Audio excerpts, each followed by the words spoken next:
E aí, caros alunos dos segundos anos da Sales Campus, vamos lá para mais uma atividade? Uma solução preparada tomando-se 1 mol de glicose, meu soluto, e 99 mol de água, meu solvente, apresenta frações em mol do soluto e solvente, respectivamente iguais a. Esse tipo de cálculo envolve duas fórmulas, uma para a fração em mol do soluto e a outra para a fração em mol do solvente. A do soluto, ela é simbolizada pelo X1, que vai ser igual à quantidade de matéria do soluto dividido pela quantidade de matéria da solução, ou seja, soluto mais solvente. Jogando os dados, nós temos que 1 mol dividido por 1 mais 99, e assim nós cancelamos as unidades semelhantes e obtemos o valor de 0,01. Para a fração em mol do solvente, nós iremos utilizar uma expressão muito semelhante, porém, ao invés de ser x1, vai ser x2, e ao invés de ser n1, vai ser n2 no meu numerador. Os denominadores permanecem os mesmos. E assim, jogando os dados na expressão, nós cancelamos as unidades semelhantes e encontramos o valor de 0,99.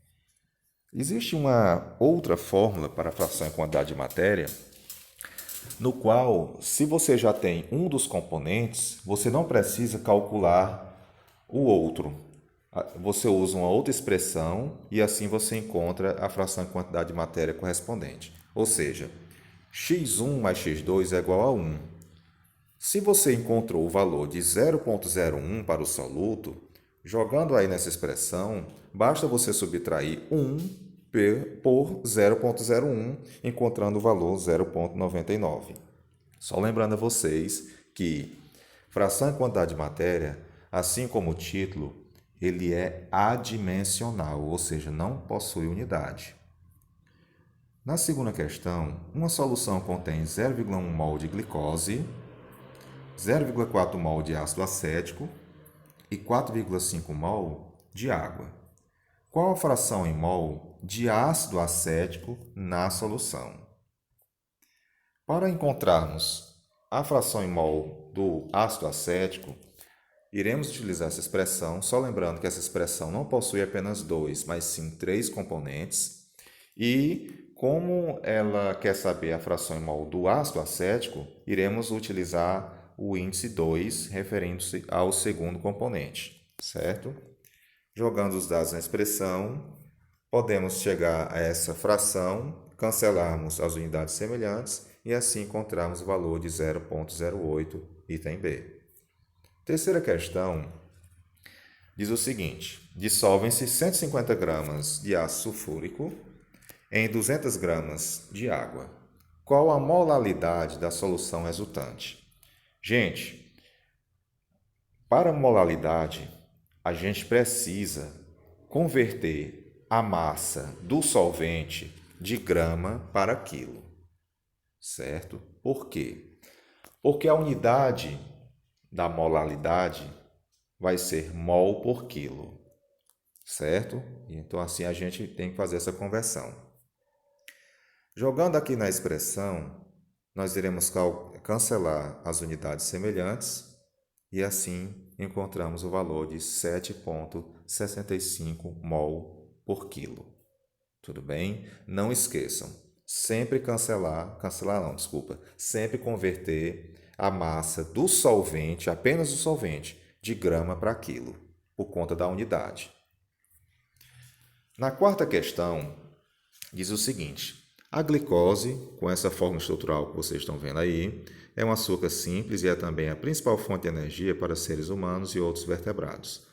Considerando-se que 1,50 gramas de glicose sejam dissolvidos em 64 gramas de água, qual vai ser a molalidade da solução resultante? Torna a dizer, temos que converter a massa do solvente, que é a água, de grama para quilo. Assim, obtivemos o valor de 0,064 quilos. Jogando na expressão e cancelando as unidades semelhantes, encontramos o valor de 0,13 mol por quilo, item A. Quinta e última questão diz o seguinte: a concentração e quantidade de matéria de uma solução, ou seja, a nossa pergunta, de ácido sulfúrico igual a 49% em peso, ou seja, um título percentual que nós temos que converter para o para título em si, que é 0,49. Vocês viram isso comigo na atividade da semana passada. E ela possui também densidade igual a 1,5 gramas por mililitro.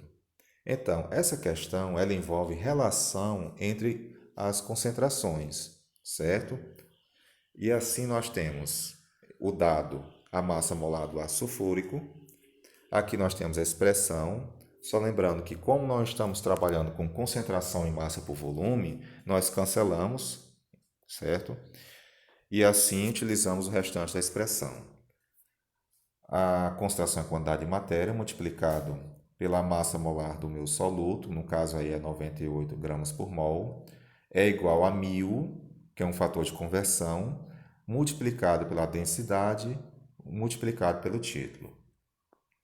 Assim, colocando os dados, observamos que a gente pode cancelar as unidades semelhantes, ou seja, grama com grama. E só lembrando que este 1000 ele é um fator de conversão entre grama por mililitro para grama por litro, certo? Ou seja, não foi necessário eu converter a densidade de 1,5 grama por mililitro para grama por litro. Por quê? Porque a própria expressão já traz um fator de conversão, certo? E assim encontramos a concentração em quantidade de matéria igual a 7,5 mol por quilo. Eu espero que vocês tenham gostado. Fiquem com Deus, reze bastante e até a próxima atividade. E lembrem-se, fiquem em casa.